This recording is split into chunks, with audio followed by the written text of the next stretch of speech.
Well, I did this video for my iPhone 6s users, but I totally forgot that the iPhone 6s Plus was also a phone that fell under this specific service criteria. Now, essentially, if you're an iPhone 6s Plus owner in 2022, and if you notice that your iPhone was having any issues or anything like that, you may actually be entitled for Apple to, pretty much fix your iPhone for you completely for free. Now, this is a really cool thing that Apple does. Well, it's kind of a weird thing because, there was a problem with the iPhones in the first place, so now they kind of have to fix it. And essentially they pushed out this service repair program a couple of years ago, and they actually stated that if you owned an iPhone, 6S or 6S Plus, in this case the 6S Plus, from October 2018 to August 2019, which was about almost a year, you can actually be entitled to, have your iPhone repaired free of charge. So there were some internal issues with these specific iPhones, and if you ever experience your, iPhone 6S or 6S Plus randomly, shutting down, well, you can go ahead and probably get it repaired free from Apple, which is so cool. So what I would recommend doing here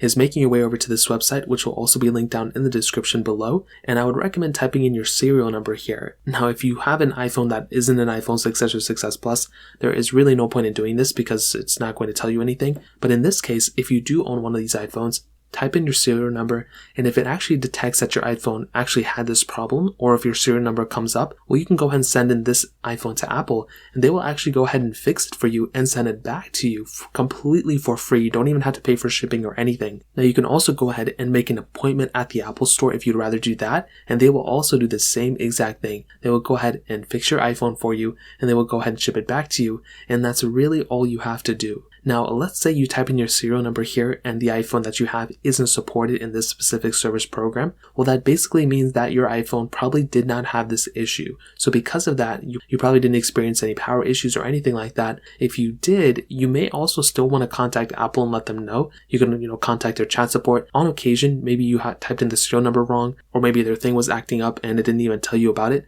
And if that was the case, I've heard stories of, that specific situation happening too. So if you own an iPhone 6s Plus, I would highly recommend doing this just to make sure you're on the safe side and to also make sure that you're probably not experiencing any issues within your iPhone, so you can keep it even a little bit longer if you want to. I'd probably recommend updating sometime soon, but that's pretty much it. If you guys have any other questions or anything like that, let me know in the comment section below. Hit the like button, that would mean so much, but definitely hit that subscribe button. More importantly than everything else, I love every single one of you guys. Hopefully I'll catch you guys in the next video. Peace out till then.